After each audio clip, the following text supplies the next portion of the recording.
Jenny Haynes criou 2.500 personalidades para se proteger de um trauma infantil. E em 2019 ela levou algumas dessas personalidades para testemunhar em um julgamento, algo considerado inédito no mundo.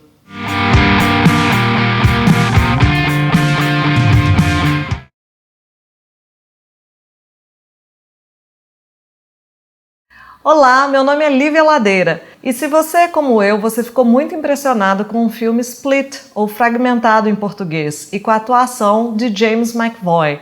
Esse filme conta a história de um cara que tem várias personalidades vivendo dentro dele.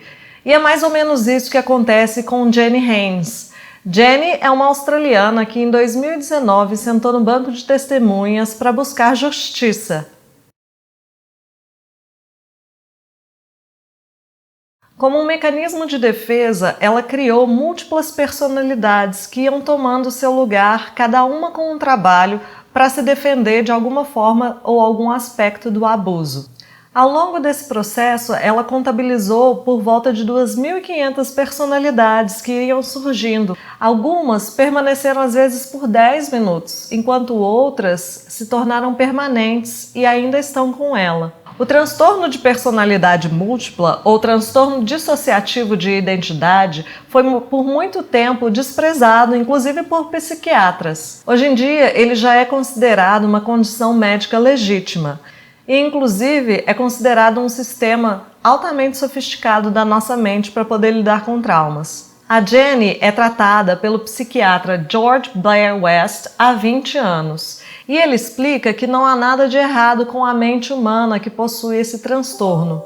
O que acontece é que a mente cria essa forma de defesa altamente sofisticada para poder lidar com o trauma. Ele explica, inclusive, que não são só os gestos das pessoas que mudam cada vez que uma personalidade toma a frente, mas também as ondas cerebrais. Se a gente fizer um escaneamento dessas ondas, dá para perceber que elas são diferentes para cada personalidade que está em evidência na hora.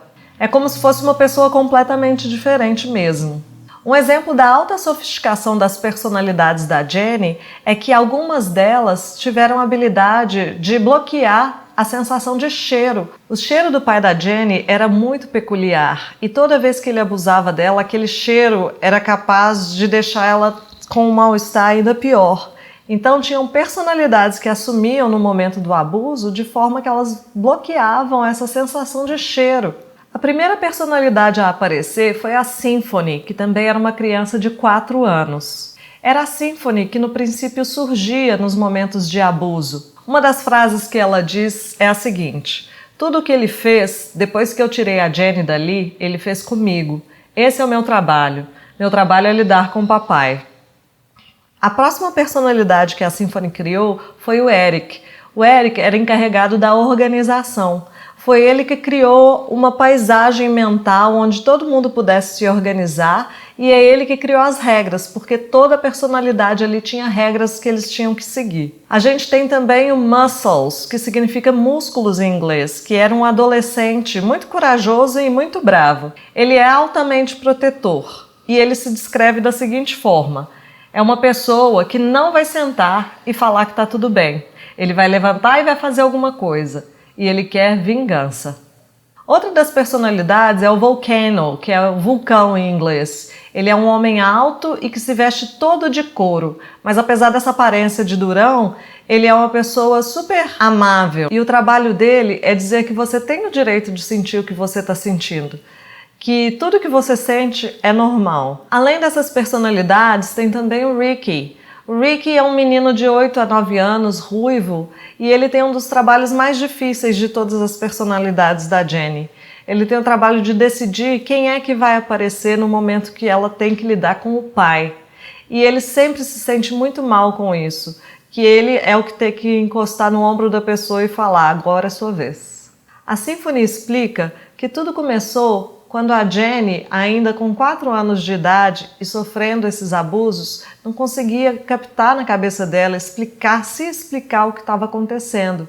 Então ela cantava músicas na sua mente, como uma forma de entender ou de se explicar o que era aquela realidade.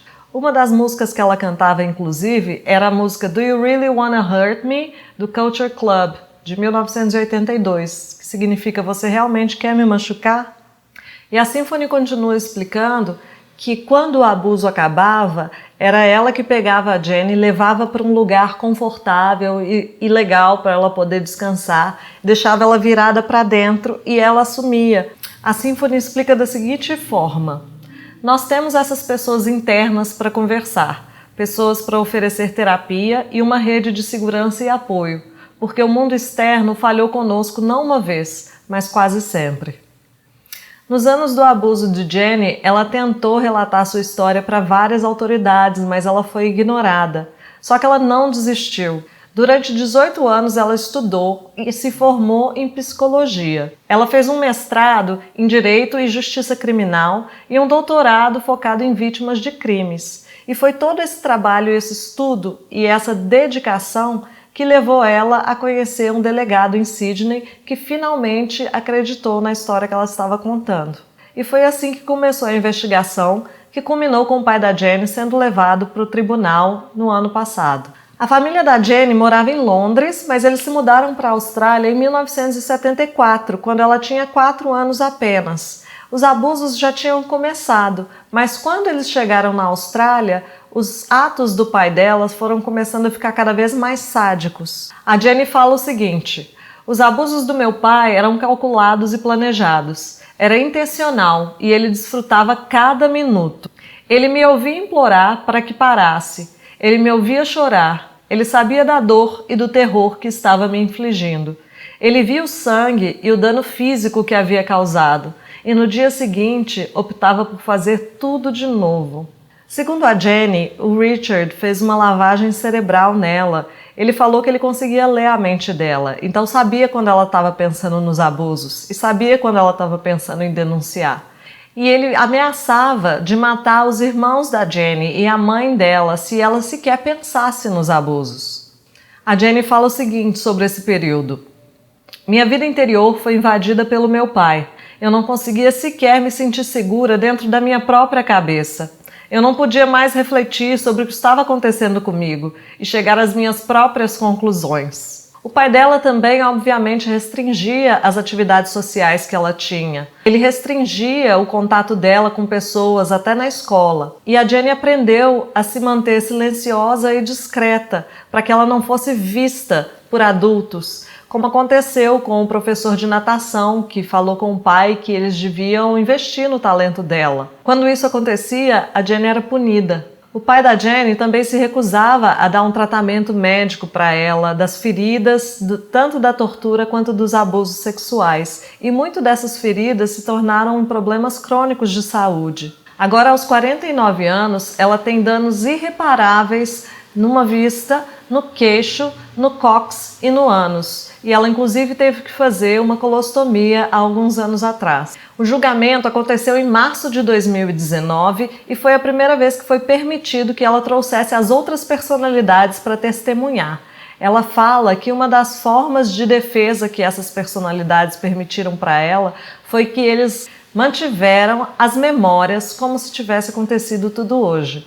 Pouco tempo depois que a Symphony surgiu e começou a relatar todos os abusos que o Richard tinha causado neles, o Richard admitiu que era culpado. Na opinião da Jenny, essa admissão de culpa não tem nada a ver com arrependimento, mas sim com o ego dele. Ele não queria que as pessoas realmente soubessem as coisas horríveis que ele fez ela passar. Ele foi inicialmente acusado de 367 crimes e admitiu pelo menos 25, incluindo estupro e sodomia. O Richard foi condenado a 45 anos de prisão no ano passado, sendo que 33 desses são um mínimo para liberdade condicional.